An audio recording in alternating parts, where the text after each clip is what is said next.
নির্বাচনের আগে প্রতারণার জন্য সিএ রুলস কেন্দ্রীয় সরকার ঘোষণা করেছে। এর মধ্যে কোনো স্বচ্ছতা নেই, বৈধ কিনা আমার সন্দেহ আছে, পুরোটাই ভাওতা। নির্বাচনের আগে যুদ্ধ খেলা। এনআরসির নামে অসমে ১৯ লক্ষের মধ্যে ১৩ লক্ষ বাঙালি হিন্দুকে বাদ দিয়ে দেওয়া হয়েছিল। বহু মানুষ দুঃখে আত্মহত্যা করেছিলেন। যাদের দরখাস্ত করতে বলা হচ্ছে তারা সতর্ক থাকুন। দরখাস্ত করলেই আপনারা কিন্তু বৈধ নাগরিক থেকে বেআইনি অনুপ্রবেশকারী হয়ে যাবেন। তখন আপনাদের চাকরি, ছেলে মেয়েদের পড়াশোনা সবই বেআইনি ঘোষণা হয়ে যাবে। এটা আসলে অধিকার কাড়ার খেলা। এটা এনআরসির সঙ্গে সংযুক্ত। আপনাদের ডিটেনশন ক্যাম্পে নিয়ে চলে যাওয়া হবে। তাই দরখাস্ত করার আগে বারবার ভাববেন। আমরা সিএ মানছি না, মানব না। আগামীকাল থেকে রমজান মাস শুরু হচ্ছে, সেজন্য ইচ্ছে করেই গতকালকের দিনটা বেছে নেওয়া হয়েছে। বিজেপির খেলাই হচ্ছে মানুষের সঙ্গে মানুষের বিভেদ তৈরি করা। আমাদের কোনো অধিকার যাবে না আপনাদের, আমরা যেতে দেব না। হাবড়ার সভা থেকে সিএ কে কড়া ভাষায় আক্রমণ করলেন মমতা বন্দ্যোপাধ্যায়। এবার যে ইলেকশনের আগে প্রতারণা রুলসটা কালকে কেন্দ্রীয় সরকার ঘোষণা করেছে, আদৌ এটা বৈধ কিনা আমার সন্দেহ আছে। কোনো ক্ল্যারিটি নেই, টোটাল ভাওতা। ইলেকশনের আগে যুদ্ধ খেলা। এনআরসির নামে আসামে ১৯ লক্ষ লোকের মধ্যে ১৩ লক্ষ বাঙালি হিন্দুকে বাদ দেওয়া হয়েছিল। অনেক মানুষ দুঃখে আত্মহত্যা করেছিল। যাদের দরখাস্ত করতে বলা হচ্ছে,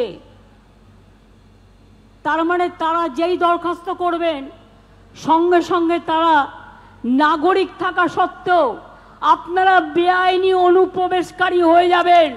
তাহলে আপনাদের সম্পত্তি কি হবে, আপনাদের চাকরি বাকরি কি হবে, আপনাদের ছেলে মেয়েদের পড়াশুনো কি হবে, সবটাই বেআইনি ডিক্লেয়ার হয়ে যাবে। আপনাদের কোনো অধিকার থাকবে না। এটা অধিকার কাড়ার খেলা। এটা এনআরসির সাথে কানেক্টেড, মনে রাখবেন। আপনাদের ডিটেনশন ক্যাম্পে নিয়ে চলে যাওয়া হবে। এই দরখাস্ত করবার আগে বারবার ভাববেন, একবার নয় ১০০০ বার। আমরা মানছি না, আমরা মানব না। ইচ্ছা করেই কালকের দিনটা বেছে নেওয়া হয়েছে, কারণ কালকে থেকে রমজান মাস শুরু হয়েছে। এটা আমরা বুঝি। বিজেপির খেলা হচ্ছে হিন্দুতে ভাগ করে দেওয়া, মুসলিমে ভাগ করে দেওয়া। খবরদার এই পথে যাবেন না। बीजेपी नानान रकम कथा बोलबे, आपको कोई अधिकार नहीं जाएगा, सब रहेगा, वो झूठा है, वो जुमला है। बांग्लाय আমরা থাকতে কোনো ডিটেনশন ক্যাম্প করতে দেব না, কোনো এনআরসি করতে দেব না, কারো অধিকার কাটতে দেব না, কাউকে বঞ্চনা করতে দেব না, কাউকে লাঞ্ছনা করতে দেব না। এর জন্য যদি আমার জীবনও যায়, আমি জীবন দিতে তৈরি।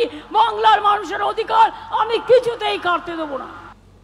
ফলে বুঝতে পারছেন যে সিএ কে সামনে রেখে বিজেপির বিরুদ্ধে অল আউট অ্যাটাকে নেমে পড়েছেন মমতা বন্দ্যোপাধ্যায়। আপনারা জানেন যে গতকালই নোটিফিকেশন জারি হয়ে গেছে সিএ এর, এবং গতকাল থেকে দেশ জুড়ে এই নাগরিকত্ব সংশোধনী আইন দেশ জুড়ে কার্যকর হয়ে গেছে। কি বলছেন সুকান্ত মজুমদার, বিজেপি রাজ্য সভাপতি, এবং কি বলছেন প্রদেশ কংগ্রেস সভাপতি অধীর রঞ্জন চৌধুরী এই সিএ নিয়ে? দেখুন, মুখ্যমন্ত্রী মিথ্যে কথা বলছেন, ভোটের আগে কিছু মানুষকে বিভ্রান্ত করার চেষ্টা করছেন, প্রতিবারই করেন, নতুন কিছু নয়।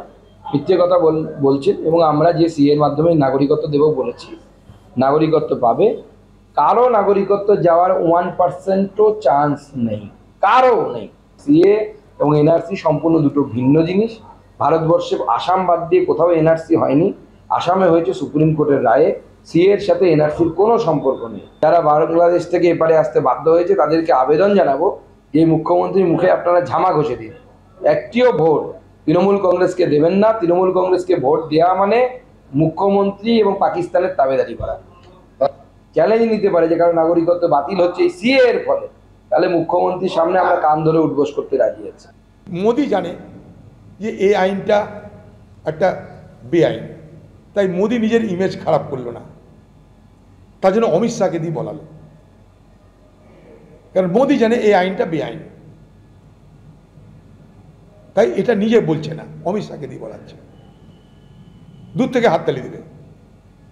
অনেক এর পিছনে অনেক ইন্টারন্যাশনাল রেমিফিকেশন আছে। পোর্টালের অ্যাড্রেস দিচ্ছে না কেন?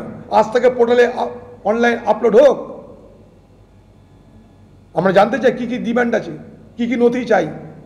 সব থেকে বেশি বিপদে পড়বে অমুসলিম মানুষেরা, আমি বলে দিলাম, আরো মিলিয়ে নেবেন আমার কাছে। এই চক্করে পা দিবে যারা, সব থেকে বুঝে শুনে পা দিবেন। আসামে এই নাগরিক আইনের এনআরসি করতে গিয়ে 14 লক্ষ হিন্দুর জেল হয়েছে, মুসলমানের হয়নি কিন্তু।